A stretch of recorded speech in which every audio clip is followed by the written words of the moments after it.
I became a lawyer after everyone mocked my dreams. Now my brother, ex-fiancé, and stepfamily are furious I'm representing their victims in the $50 million lawsuit that will bankrupt them all. Hey there, wonderful people. Take a moment to subscribe, drop a hi, and tell us where you're joining from. Ready? Let's continue with today's story. They laughed at me in my mother's kitchen. I still remember the exact moment. Tuesday evening, 2003, when I announced I wanted to become a lawyer. My stepfather Rick set down his beer so hard it splashed across the countertop. My older brother Deshaun smirked. My stepmother Patricia actually turned away from the stove to look at me like I'd announced I was joining the circus. You, Rick said, his voice dripping with contempt. Baby, you barely pass math. You think you're gonna make it through law school? The family erupted in laughter, genuine gut-wrenching laughter that felt like knives. I was 16 years old and I believed I could do anything. I'd spent my entire childhood watching my father, before he left, reading case files at our dining table. I'd watched him argue brilliantly, defend people nobody else would defend, and walk with this quiet dignity that made people listen. Even after he abandoned us, I held on to that image of what I could become. You're too emotional, Julie, my mother added, shaking her head with this sad expression that somehow hurt worse than their mockery. Baby, be realistic. Focus on secretarial work. That's good, stable income. That night, I locked myself in my room and cried until I couldn't cry anymore. But something shifted in me. Their rejection became fuel. I made a silent promise. They would watch me succeed without them. I would become everything they said I couldn't be. 12 years later, I stood in a courtroom wearing a tailored navy suit, my law degree framed on my office wall, and I held in my trembling hands the opportunity to destroy them all. Not with rage but with the law itself. Justice, I was learning, was its own kind of weapon. The irony? I never sought this path of retribution. It found me. Law school nearly killed me. Not academically. I discovered I had a mind for jurisprudence, for parsing through dense legislation and finding loopholes that could change lives. I worked 3 jobs to pay tuition at night, cleaned office buildings at midnight, and studied until my eyes burned. My family? They stopped calling halfway through my 2nd year. It stung less than I expected. What sustained me was spite, pure and concentrated. Every difficult exam, every grueling practice trial, I whispered their names. Rick's dismissive sneer. Deshaun's mocking laughter. Patricia's condescending pity. My mother's broken belief in me. I graduated with honors from a respected program. Not Harvard, not Yale, but respectable enough. More importantly, I'd become someone they'd underestimated. I started at a small civil rights firm, taking cases nobody else wanted. Employment discrimination, housing violations, workers' rights. Cases that paid poorly but fed something deeper in my soul. Then came the phone call that changed everything. It was January 2019, almost exactly a decade after that kitchen scene. My mother's sister, Aunt Regina, reached out. She was tentative, apologetic in a way I'd never heard from anyone in my family. Your brother's business, she said quietly. Julie, you need to know what's really happening. Deshaun had become a real estate developer. From the outside he was successful. Expensive cars, a mansion in the hills, a beautiful fiancée named Simone.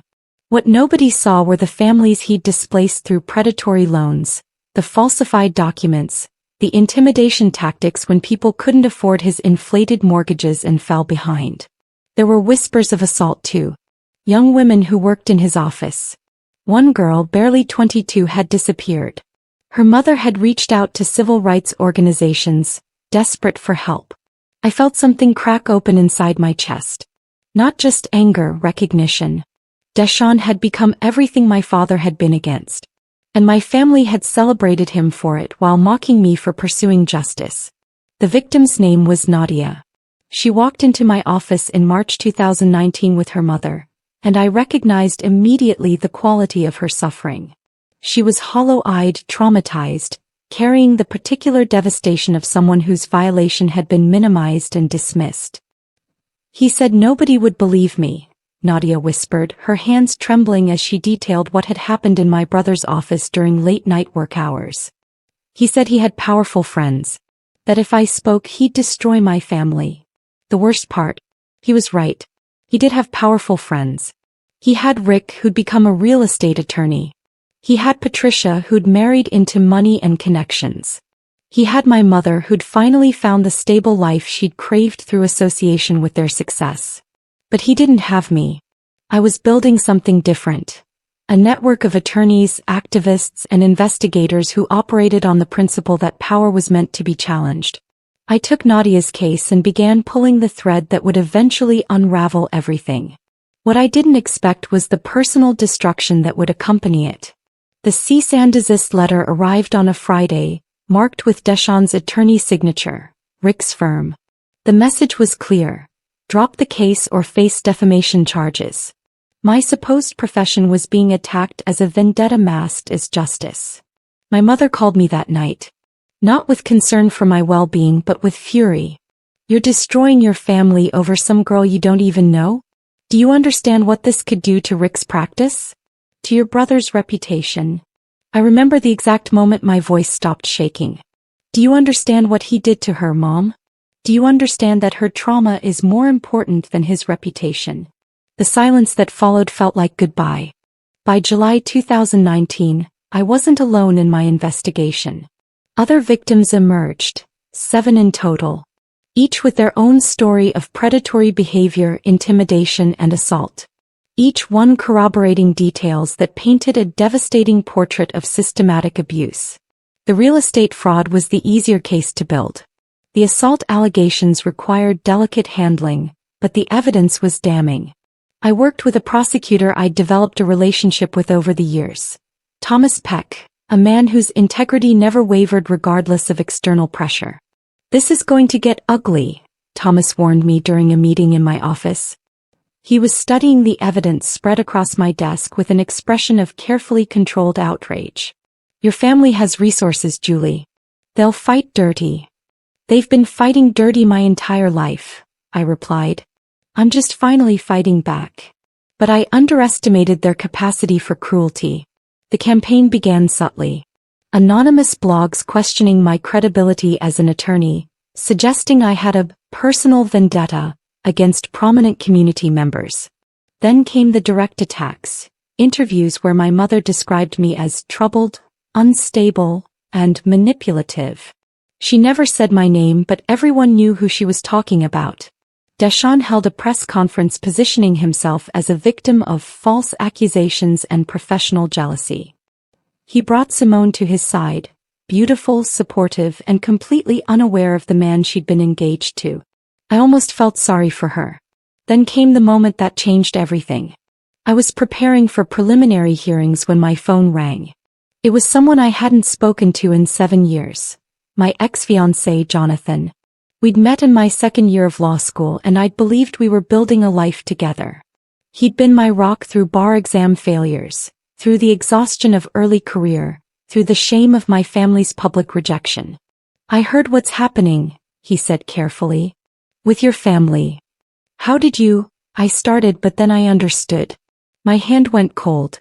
No, Jonathan, tell me you're not involved." "It's not like that. Deshawn is a client of my firm. When they asked if I knew you, I told them the truth. I don't anymore. But Julie, you need to understand what you're doing could." I hung up. The lawsuit was officially filed in September 2019. Combined civil and criminal charges. The number was staggering. Over $50 million in damages when you calculated the fraud, the assault settlements, and the lost property values for victims he'd displaced. My family's response was a coordinated strike I hadn't anticipated. Rick filed an ethics complaint against me, suggesting I was using my position as an attorney to wage personal vendettas. The state bar began an investigation, which I welcomed because I had nothing to hide, but which also meant months of depositions and examination of my files. Deshawn hired a crisis management firm that painted him as a misunderstood businessman targeted by his own sister for personal gain. The media ate it up because it was a better story than the truth. Attorney sues own brother in multi-million-dollar case, sells papers. Successful developer predated on young women, is less palatable to the entertainment cycle. Then came the most devastating blow. My mother sold her story to a gossip magazine. Not just about the case but about me. She detailed my emotional instability, my inability to maintain relationships, my obsessive need for revenge. She positioned herself as the betrayed parent of an ungrateful daughter. I found myself crying in my office bathroom during lunch, something I'd trained myself never to do. The pain wasn't the public humiliation. I'd long since accepted that my family would never validate me. The pain was the dawning realization that I'd been waiting for that validation my entire life, and now I never would. "You okay?" My paralegal Sandra knocked gently on the bathroom door. She was a younger woman, brilliant and dedicated, and she'd become more of a sister to me than my actual family. "No," I admitted, emerging with wet cheeks. "But I will be. Because if I'm already destroyed in their eyes, I might as well be destroyed for something that matters." Simone came to my office on a Tuesday in October, during the middle of trial preparations. She was pale, shaken, and carrying a manila folder thick with documents. "He doesn't know I'm here," she said immediately, looking over her shoulder like Deshawn might materialize in my waiting room. "But I need to talk to you. As a woman. As someone who deserves the truth." I gestured for her to sit, my instinct as an attorney warring with my very human curiosity. Simone had discovered evidence on a shared laptop, photographs, video recordings, messages between Deshawn and his associate discussing keeping girls in line. She'd also found evidence of substantial fraud in their business dealings that went beyond what we were currently prosecuting. "I stayed with him because I loved who I thought he was," she explained, her voice cracking. "But after hearing the victims testify, after seeing those faces in court, I couldn't keep protecting him. I couldn't be complicit in this." He handed me the folder. Inside was enough evidence to expand the case significantly and ensure his conviction on multiple fraud counts. More importantly, she was willing to testify. "He'll destroy you for this," I warned her, professionally but gently. "He has resources, connections, a coordinated PR team." "I know," she interrupted. "That's why I'm doing it anyway. Because you were right about something in that press interview last week. You said injustice thrives when good people stay silent. I've been silent. I'm not anymore." After she left, I sat alone in my office with the folder, and for the first time since beginning this crusade I felt something shift. This wasn't about my family anymore. This was about justice. Real, legitimate, important justice. The realization was both liberating and terrifying. Trial began in November 2019. The courtroom was packed. Victims, their families, media, and observers who came to watch a family implode on the stand. Nadia testified first. She described in careful, painful detail what had happened to her in my brother's office. She spoke about the promises he'd made, the threats that followed her refusal, the trauma that followed. She spoke with a clarity that silenced the entire room. When she stepped down, my mother actually gasped. A sound of recognition that what Nadia described was real, was inexcusable, and yet she'd been defending the man responsible. The other victims followed. Each testimony a hammer blow against the narrative Deshawn's defense team was building. Each woman slightly different but with a consistent thread: predation, intimidation, violation. Then came the financial crimes witnesses. The families whose homes had been fraudulently seized. The documentation of falsified signatures, altered loan agreements, manufactured crises designed to displace people and take their property. On the 5th day of trial, Rick sat in the gallery watching his protégé unravel. I saw him lean over to Patricia, whispering something urgent. I watched my mother's face crumble as the evidence mounted.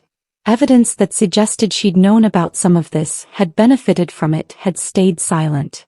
The most damning moment came during cross-examination when Deshawn himself took the stand. A tactical mistake his attorney would probably regret for years. The prosecutor, Thomas, approached him with a folder. "Mr. Williams, these are bank transfers totaling $800,000 from accounts associated with Nadia's displaced family to accounts in your name. Can you explain those?"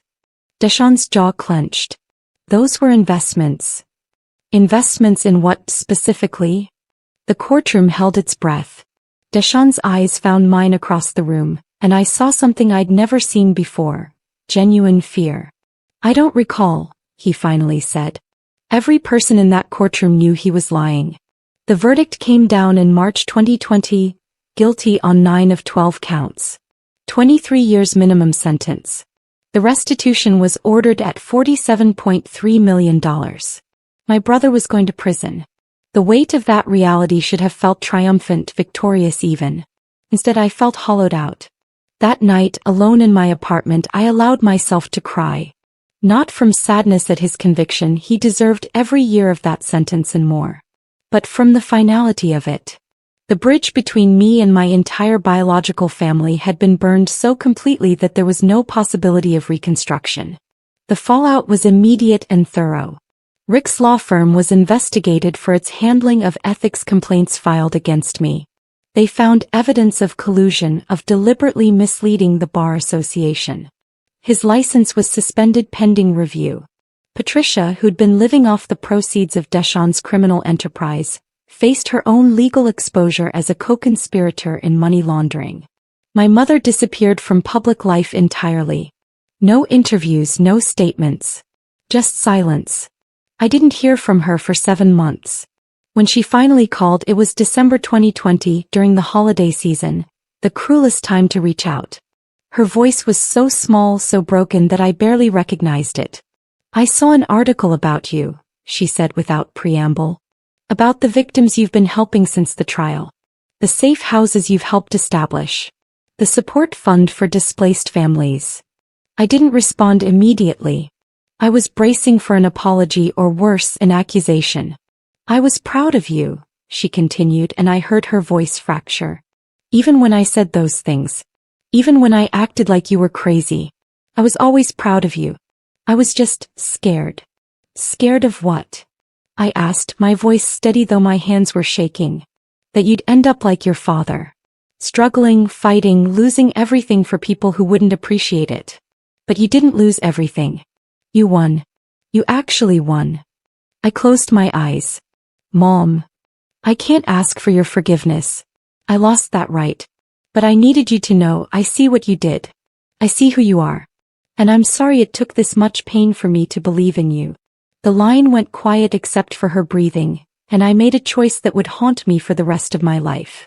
I didn't hang up, but I didn't accept her apology either. Instead, I told her something I needed her to understand. I needed you, I said, and the words came from somewhere primal. When I was 16 and told you I wanted to be a lawyer, I needed you to believe in me. Not after I succeeded. Not after I proved everyone wrong. I needed it then when I was terrified and unsure and required the people who raced me to tell me I could do it. My mother's breathing hitched.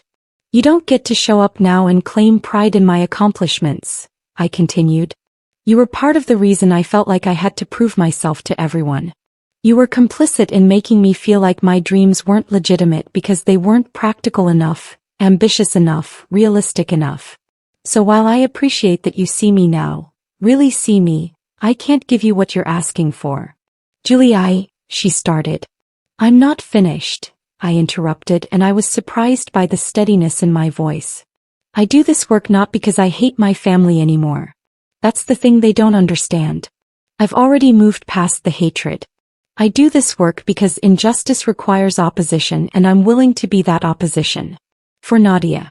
For every person my brother victimized. For the family my father failed. For every young girl who thinks her dreams aren't valid because the people closest to her don't believe in them. I paused, feeling something release from my chest. You don't get to be part of my victory. But you do get to understand why I fought and what it meant. I hung up. She called back twice and I didn't answer. It was the kindest cruelty I could offer.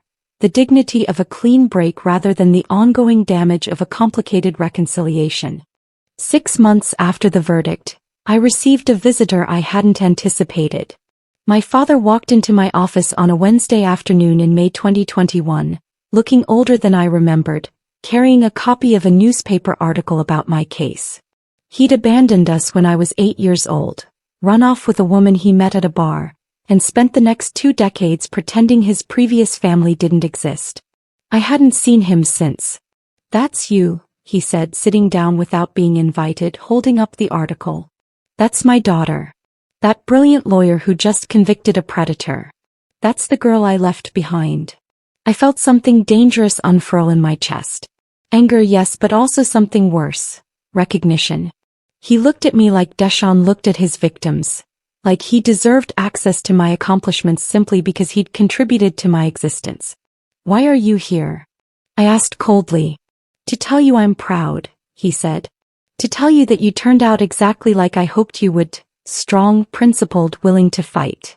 You hoped nothing, I replied. You left.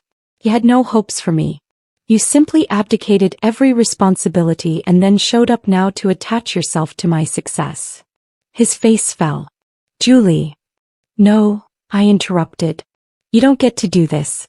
You don't get to abandon your family and then claim credit for how we survived without you. I became a lawyer not because of you, despite you. I became a lawyer because I had something to prove to everyone who underestimated me, and you were the first person on that list. I stood, signaling the end of the conversation. I don't have room in my life for people who only show up for the celebrations and disappear during the struggles. I have victim families who need support. I have communities that need advocacy. I have purpose. You can't be part of that. He left without another word. I sat alone in my office and realized that I'd learned something crucial. Validation from the people who failed us is worth nothing if we've already learned to validate ourselves. 2 years after the verdict, my life looked nothing like I'd imagined. I'd turned down 3 partnership offers to start my own practice specifically focused on victims of predatory behavior and systemic injustice. I'd established a nonprofit providing legal aid to displaced families. I'd become a minor celebrity in certain circles. The attorney who'd sacrificed family relationships for justice. The narrative was neat, powerful, complete, but satisfaction remained elusive. I was in my office late one night in March 2023 reviewing cases, when Sandra knocked and asked me something that cut through all my defenses. Are you happy? I looked up from my files. What? You're always working. You've won every major case you've touched. You've changed policy, prevented countless future victims, established support systems. You have professional respect, financial security, and a purpose. But I've never seen you genuinely happy. You seem haunted. I wanted to dismiss her observation, but I couldn't. Because she was right. I was haunted. Not by regret about the decisions I'd made. Those were correct and necessary. But by the cost of those decisions. I'd won the case against my family, but I'd paid for that victory with the illusion that victory would bring peace. It hadn't.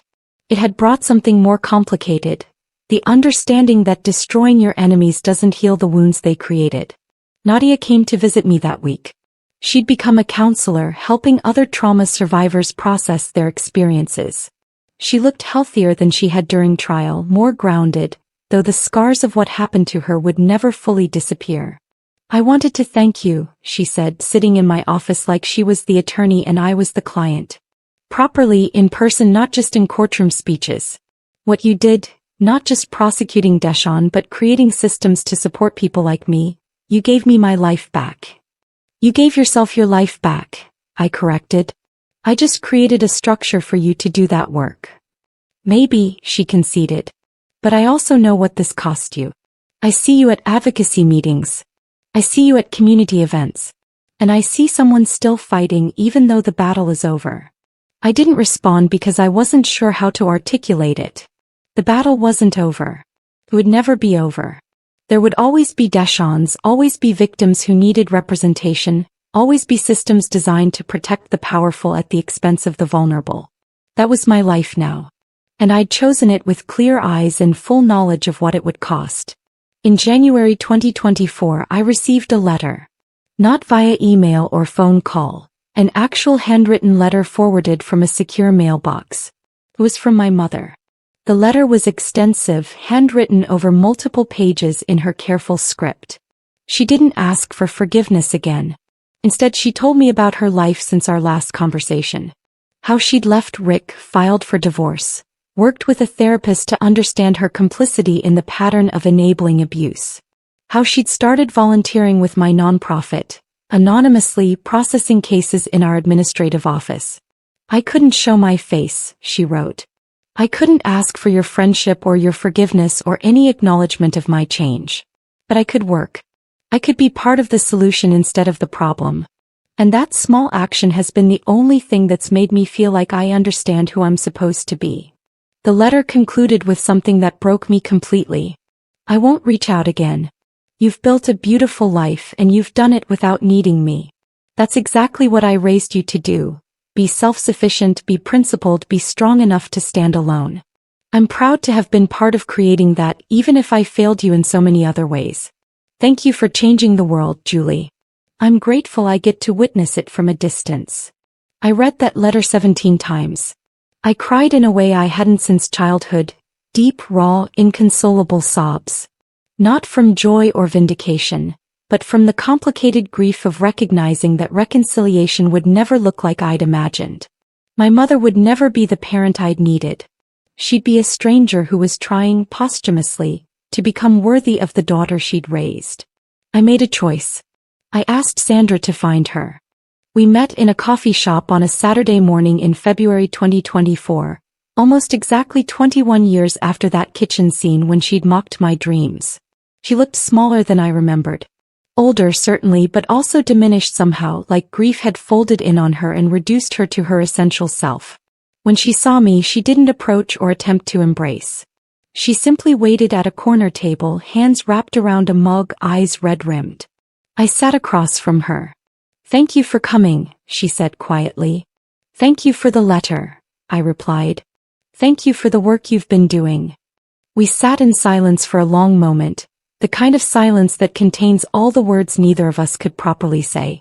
"I watched the hearing yesterday," she continued, "where the state approved your new expansion fund. Another 50 families receiving legal aid because of your initiative. You're remarkable, Julie. You became everything I was afraid to dream you could be." "I became what I had to become," I said, and I meant it. "I didn't do this to prove something to you. I did it because the work needed to be done and I was willing to do it." "I know," she said, and in those two words, I heard the acceptance I'd been waiting for my entire life. Not pride that came with conditions or expectations, but genuine acknowledgement that my choices were valid regardless of whether anyone had believed in them. We talked for 2 hours. Not about forgiveness, which remained complicated and partial. Not about rebuilding what had been destroyed because too much damage had accumulated for that. Instead, we talked about her life, my work, the families we were helping, the systems we were trying to change. We talked like two strangers who happened to share DNA and history and the particular pain of disappointing each other. When we stood to leave, she touched my arm. Briefly, gently, the way someone touches something precious that doesn't belong to them. "I'm proud of you," she said.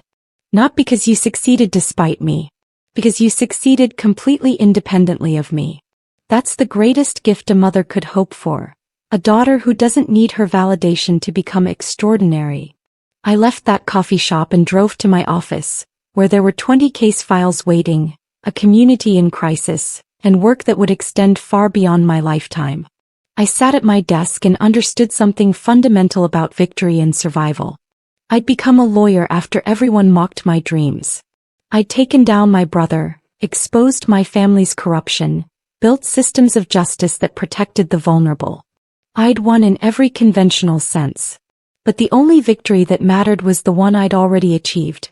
I'd learned to believe in myself even when no one else did. That wasn't about destroying my enemies or proving my family wrong. It was about understanding that my worth existed independent of their recognition. My phone buzzed with a message from Sandra. "We just received 3 more requests for legal aid. They're waiting to hear if we can take their cases." I opened the files and began reading their stories. The work was never finished. But neither was I. And maybe that was the point all along. The real victory isn't about revenge. It's about transformation. Like Julie, when you've experienced profound betrayal, the most powerful response isn't destruction of your enemies. It's the creation of something meaningful from your own survival. If you or someone you know has experienced workplace abuse, family betrayal, or systemic injustice, organizations like RANN, the National Center for Crime Victims, and local legal aid societies exist to help. You don't have to fight alone. Subscribe for more stories about resilience, justice, and the quiet power of standing up for what's right.